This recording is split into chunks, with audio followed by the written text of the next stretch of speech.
We see today a serious and vociferous debate taking place around the societal role played by our major institutions, from the multinational corporation at one extreme and non-governmental organizations such as the United Nations, the International Labor Organization, or the International Monetary Fund, and private advocacy groups represented by the likes of Amnesty International or Greenpeace at the other.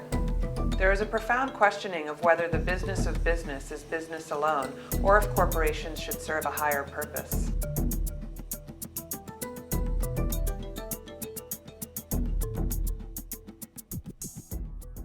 Much of this debate concerns what is known as corporate social responsibility. Corporate social responsibility is a loose term that can include almost anything, from corporate philanthropy to investments in environmental sustainability, to protecting the rights of children, to having good labor relations. For many managers, having a strategy for corporate social responsibility is about doing business by doing good. A belief that if they are perceived to be good by society, that society will reward them through the right to continue in business. This is fundamentally a reactive approach and one that is basically amoral, being based on a company attempting to understand what the society wants from them. The most common catchphrase one hears from these managers is the need to develop a cause-related marketing strategy. For other managers, corporate social responsibility is driven by the proactive belief that the corporation not only can be, but also should be, an instrument for social change. To a degree, this is not dissimilar to the viewpoint articulated by Andrew Carnegie almost a century ago in The Gospel of Wealth, where he argued that those who earn wealth are mere trustees and have an obligation to actively influence society.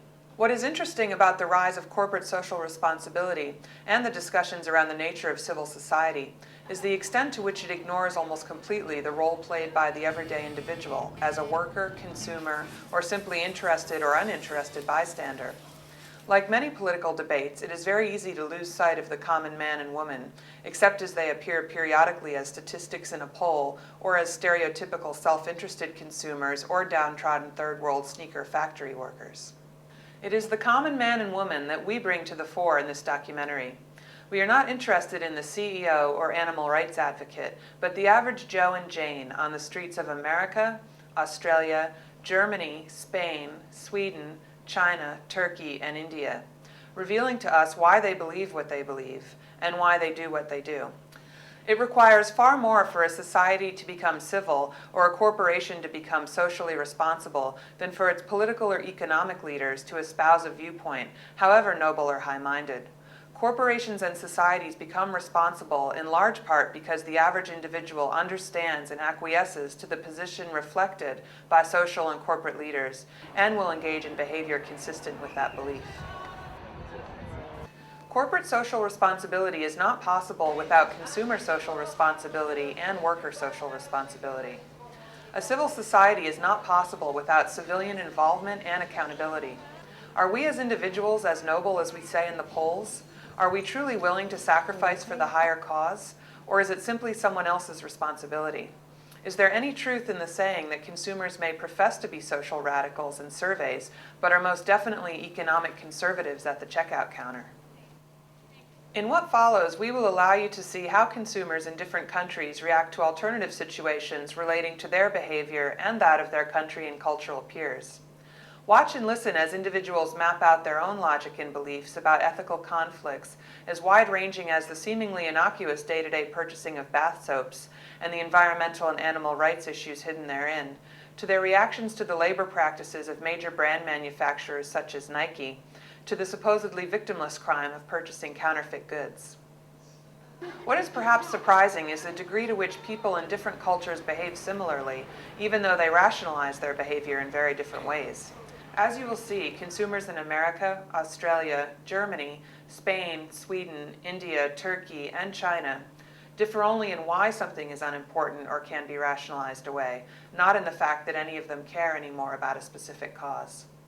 Although a lot of concern is expressed about environmental protection, labor rights, and the protection of intellectual property, it will be disheartening to many social activists that almost no individual in any country behaves in a manner strongly consistent with these concerns. This was as true for women as it was for men, for old as well as young, rich as well as the not so well off. Indeed, most individuals freely admitted intellectual property theft, either through the sharing of songs over the internet or purchasing fake watches and handbags, and knowingly purchasing products where there is no doubt they were made in less than ideal labor environments. You might be asking, how do such individuals, or more appropriately, how do we, justify behavior that is clearly inconsistent with our consumer social responsibility? Three rationales appear again and again. The economic rationalist argument, it is all about costs and benefits. The governmental dependent argument, if it were really that bad, the government would do something. And the developmental realist argument, this is the way the world develops and one has to go with the flow. Let's examine these in detail. In capitalist and individualist countries such as Australia and the US, many of the rationales and justifications used are of an economic rationalist nature. That is, consumers justify their behavior using rational arguments that focus on their own utility as a consumer. The economic rationalist justifications include discussions of cost being more important than any other variable, and if the issue does not directly affect the consumer, then why should they care about it? For example, in response to being asked about using non-biodegradable soap, one American says, "I've never really noticed. It would take some kind of catastrophe to make me care. Fish would have to start dying for it to affect me. I have to be hit over the head." A lot of hooks used to market products are just hooks that they're pretty meaningless. Okay. And unless there was something really persuasive offered or published in support of that, I'd dismiss it if it just said, now biodegradable, wouldn't do anything for me, not interested. I wouldn't pay more than 10% for biodegradability, I'm afraid. Saving the world isn't worth more than about 3 cents a week, I'm sorry. Consumers were not concerned at all about purchasing counterfeit goods, for a wide variety of reasons, but most commonly they excuse this behavior as not being unethical. We can again see economic rationality evidence in the justifications from the Americans and the Australians. My friends don't have these issues. If they get a good deal, they'll just go for it. And if it looks good on them and they think it's fabulous, they'll just go for it. They don't care. I'm getting something for cheap and the real ones are a rip-off anyway. So I don't care. I'm just going to buy it. I think that's the general attitude. Prefiero pagar menos por eso porque no creo que me esté dando mucho más por ese precio tan alto que excesivamente alto que estamos pagando por un Louis Vuitton o por cualquier otra marca. I think the issue of it being made by a Chinese factory where it's would come into it. Oh, okay. Would come into it, but it's lurking in the background only. The primary thing is price, quality, how long it'll last, those sort of issues. Yeah. I think the only people who suffer are the people who actually, at the end of the day, are making the profits. Finally, we also saw this type of rationale being exhibited in the context of sweatshop labor being used to produce Nike sneakers. What might be terrible to us is just, hey, these blokes are lucky to have a job. Aslında şurada şöyle bir olay daha var. Nike bu insanları, oradaki insanları zorla bu işi yaptırmıyor. Bu insanlar da memnun ki bu işi yapıyorlar. Oh ja, ich glaube ja, das wird ja auch im Fernsehen viel gezeigt, ne? Dass da die Sozialbeziehungen, also dass die Leute sehr unterdrückt werden, aber ich sage mir, meine persönliche Meinung ist, man muss ja auch die Leute verstehen. Das sind ja Länder, die sind ja arm und noch ärmer und die sind ja im Grunde genommen froh, dass sie Arbeit haben. Wenn ich da mal einen Vergleich nehme, da in der Türkei, einen Teppichkauf, was ich mal gemacht habe, da kostet da 5.000 D-Mark. Da müsste ich hier geben, also zwischen 10.000 und 15.000, ich habe mich schätzen lassen. Aber die machen das in der Heimarbeit, sind aber auch schon so weit, und das glaube ich, kommen auch einige Länder nach, wo die wissen, dass sie gute Aufträge haben, dass die Firmen auch schon für die bisschen soziale Abkommen machen. It used to be with VCRs and things, I would make them in Singapore or Malaysia. Now they're shifting, that they're getting too affluent, they're now moving to Burma and places like that to make them. So, they're following the cheap. But by the same token, they're giving these people skills and they're providing an income. So I can't really see that. I think it's a lesser of two evils. This economic rationality cost-benefit analysis is also exhibited by our informants in a more macro way. There is a certain responsibility to Nike perhaps to provide certain advantages to their people, but then if you start doing that, then you start upsetting the balance of these labour conditions through the country. I don't see it as a problem, I'm afraid. For the third world countries, you can call it, a lot of people call it exploitation, but we're all exploited one way or another every day of our lives, and I think it's improving their standard of living. It's a step in the process. Pues yo creo que con esto pasa un poco lo mismo. Tú sabes que esto existe y es penoso, sobre todo por la explotación de los adultos y sobre todo ya muchísimo más lo de los niños, porque sí que eso existe, ¿no? Todos lo sabemos, pero a la hora de comprar, todos compramos. O sea, esto es así. It's all very nice to be uptight and sort of campaign for the poor workers in Indonesia, but when you've got to pay the extra money to buy the local stuff, they perhaps stop short and still buy the cheaper ones from overseas. Moralism stops at the pocket, I think. No es que piense, no hemos hablado así del tema solamente de Nike, hemos hablado de zapatillas, zapatillas deportivas. Cuando salió el tema, por ejemplo, de esto, pues sí lo hemos comentado, hemos visto en televisión y tal, y lo hemos comentado y dices, qué pena, es que de verdad que no, lo que te he comentado, te quita ganas de comprarlo, cómo trata a la gente y luego qué precios sacan de venta al público y tal, que no, dices, es que no las compraríamos. La versión general, no las comprarías, que luego acabamos comprándolas, pero que te decepciona mucho el tema. In socialist democracies such as Germany and Sweden, the justifications that consumers offer for their ethical beliefs and behavior tend to focus around their lack of individual responsibility in addressing the issues. Rather, these consumers think it is the role of the government to address the issues. They feel that legislation and laws are the way to fix things, and thus it is the role of politicians to debate and decide on ethical consumerist policies. If something is legally available to them, consumers in these countries feel it must be okay to buy it since the government has allowed it to be sold. Forcing regulations so soap companies comply and make sure that, you know, if it has to be biodegradable, then all soap should be biodegradable. Okay. Or at least take out the ingredients that are doing the most damage. Okay. Or any damage at all. I definitely think the government, I think we kind of rely on the government to draw the lines. Although still demonstrating a lack of individual responsibility, the government is not always thought to be the party that should address these ethical issues. A Swedish consumer says, advertising should let us know about this, pushing the responsibility to the medium of advertising rather than the government. Men för jag kan säga själv att man skulle gärna vilja välja bort sådana företag som man inte tycker står för någonting bra. Men man reagerar inte egentligen förrän man hamnar i en diskussion med någon annan och inser att man faktiskt inte handlar som man kanske borde egentligen. Fast man orkar inte ta tag i det. Det blir nog oftast så. Kesinlikle önemsemez. Çünkü neden? Bu konuda toplumumuzu bilinçlendirmemişiz. Kitle iletişim kanalları yoluyla devletin bu tür bilgi verici yöntemlerini kullandığını ben hiç görmedim. Ben bir veteriner hekim olarak buna dikkat ediyorum çünkü hayvanları seviyorum ama hayvan sevgisi olmayan. In response to buying counterfeit goods, a Swedish consumer says, if it's legal, people should buy it, but if it's illegal, they shouldn't. He is equating the ethics of consumerism to the laws enacted by the government. That is, if the government has decided that a particular product can be legally sold in the country, then the consumer does not have a responsibility to question that ruling.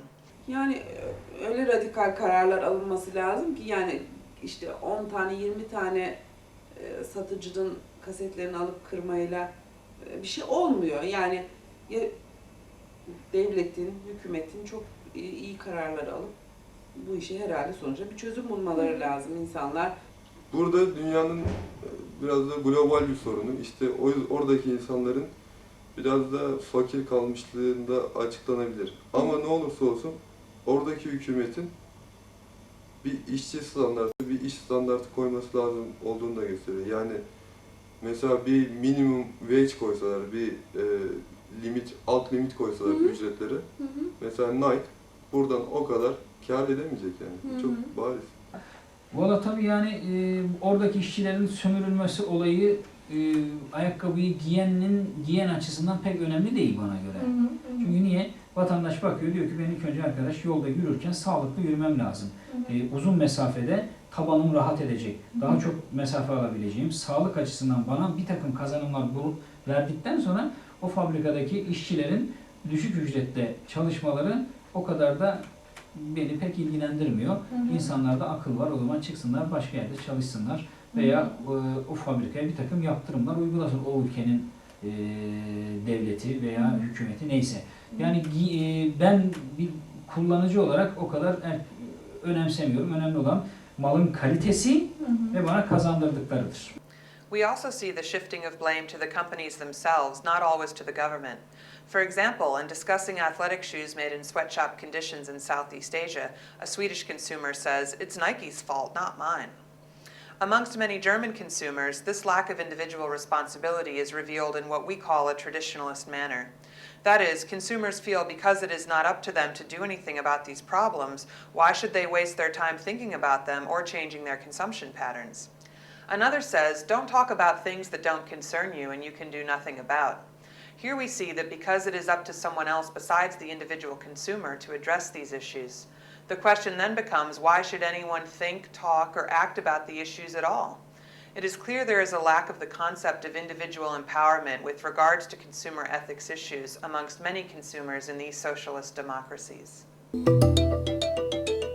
Consumers in emerging markets tend to have quite different justifications for their beliefs and behavior. Even if urban middle-class consumers from China, India, and Turkey perceive what is happening to be ethically wrong, and many of them do not, they see breaching their own sense of morality as part of the price to pay for their country and individuals to develop and grow economically. They tend to see the issues surrounding low payment to factory workers and bad working conditions, not being environmentally sensitive or animal friendly, and manufacturing and purchasing counterfeit goods as simply examples of the way the world works.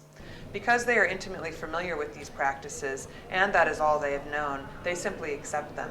Comfortable तो पैसा कमाने के लिए that is business ना, तो इसीलिए उन्होंने वो उधर करते हैं सस्ता गिरता है। नहीं तो वो यूएस में अगर करेंगे तो उनको ये रहेगा, लॉस हो जाएगा, पेमेंट ज़्यादा देके या सब फैसिलिटीज देके, सो उसमें कोई गलत नहीं, गलत रहेगा फिर भी तो वी डोंट, वो हम लोगों को कुछ करने का नहीं उससे। It really doesn't matter because even if the person is if he is not interested to work there anymore because he is being paid less, you can just kick him off and get anybody else employed because labor is so abundant there.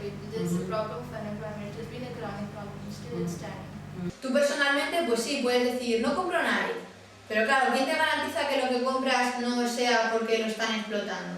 ¿Sabes? Y hasta qué punto empresas españolas no están explotando también a sus trabajadores. Y lo que te comentaba antes, y hasta qué punto nosotros mismos no explotamos, es decir, no te coges a una señora de la limpieza española, no, te coges a una señora de la limpieza rumana porque en lugar de 2.000 pelas la hora te está cobrando 1.000. Entonces, ¿sabes? Que yo creo que tendría que haber unos mínimos, ¿sabes? Y que yo creo que eso se debería gestionar desde otro aspecto que no sea, pues ahora yo no compro. In discussing the ethicality of buying soap that is non-biodegradable, Turkish consumers say, in Turkey, people are too poor to worry about such ethical issues. These ethical issues are of no concern to people in the village. They only want a cheap, familiar soap that cleans. Duştan aşağı gitti. Ondan sonrasını düşünmüyoruz. Ve düşünme geleninde bugüne kadar bize bunu kimse söylemedi yani. Hani acaba biz bu suyu gönderdik ama bu su nereye gitti? Başkalarına zararı dokundu mı? Gibilerinden böyle bir düşünce, böyle bir kaygımız yok. Yok diyorsun. Düşünmedik yani. Siz bu soruyu sorana kadar ben bunu düşünmemiştim.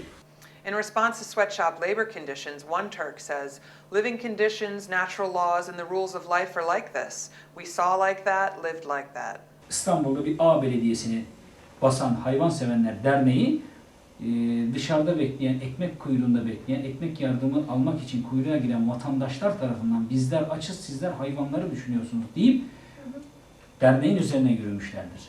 Böyle bir toplumda sabun içerisinde hayvan katkı yağları var mı yok mu düşünmesi de mümkün değil. Sevdirmemişiz, bilgi vermemişiz. Tüketicileri bence önemsese kendi memleketindeki olayları önemser. Çünkü sonuçta bizlerde de çok az ücretle çalıştırılan işçiler var. Yani bir sürü insanlar sokağa dökülüyor, memuru, işçisi demek ki hakkını alamıyor.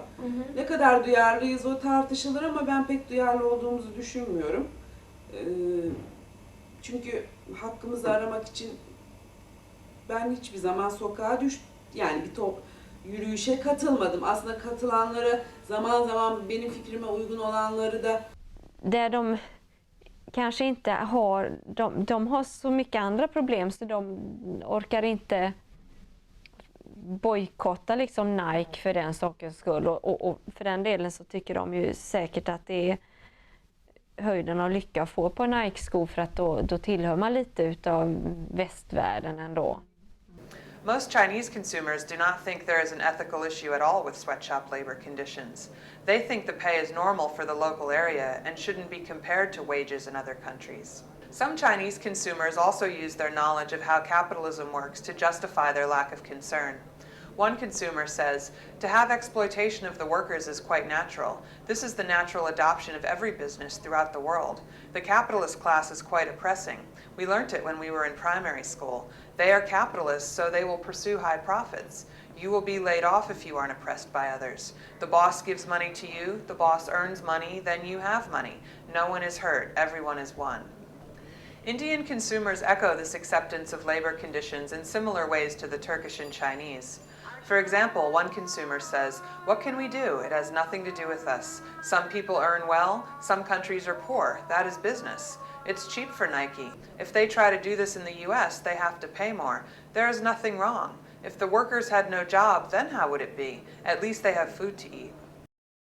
Some justifications surrounding why it is okay to buy counterfeit products centered on the ethicality of large corporations exploiting the people by charging high prices, especially in Turkey.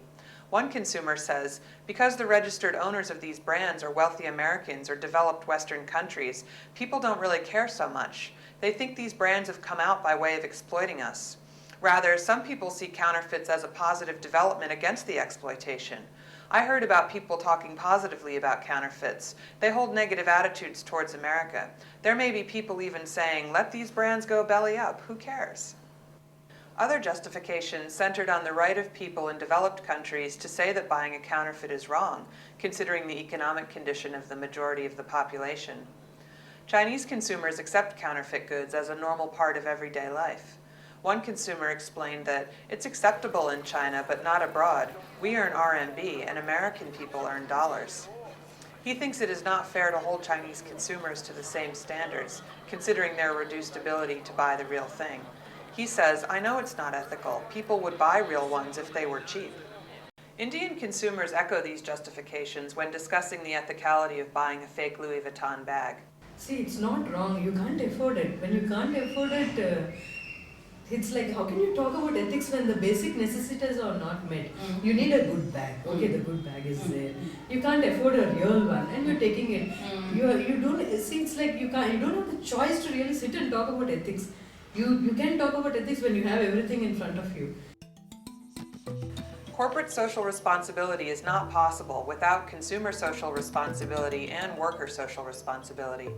Civil society is not possible without civilian involvement and accountability. Clearly, we, as individuals, are not as noble as we say in the polls, nor do we appear willing to sacrifice for a higher cause. It is easier to explain away consumer behavior than to change it. We have raised more questions than we have answered in this documentary. What have we discovered?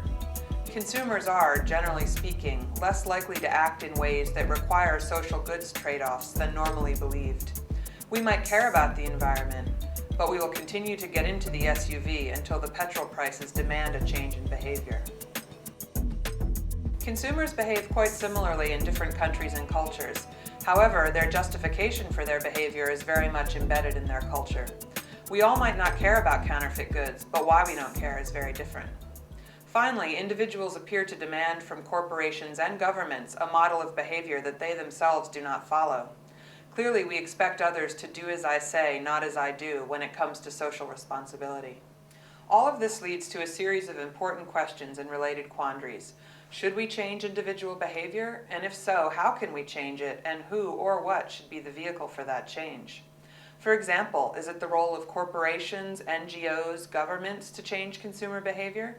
Do we trust them to save us from ourselves? And even if we agreed that consumer behavior should be changed, what is the vehicle? Is it just a matter of information? This appears to be unlikely, as many of the people interviewed knew the facts as presented in the media. Is it a matter of alternatives? Is the problem that there are not enough socially responsible products on the market? If so, how do we get these products there when individuals themselves are poor at articulating their own preferences for social alternatives? In all of this, one thing is certain. There is little evidence that pressure for additional corporate social responsibility is being driven by consumers or as a response to a popular mandate. Corporations, NGOs, and governments looking to the population of consumers and voters to guide them will find very little in the way of a consensus and, even worse, will be deceived by viewpoints that are unrepresentative of the behavior of the people expressing those opinions.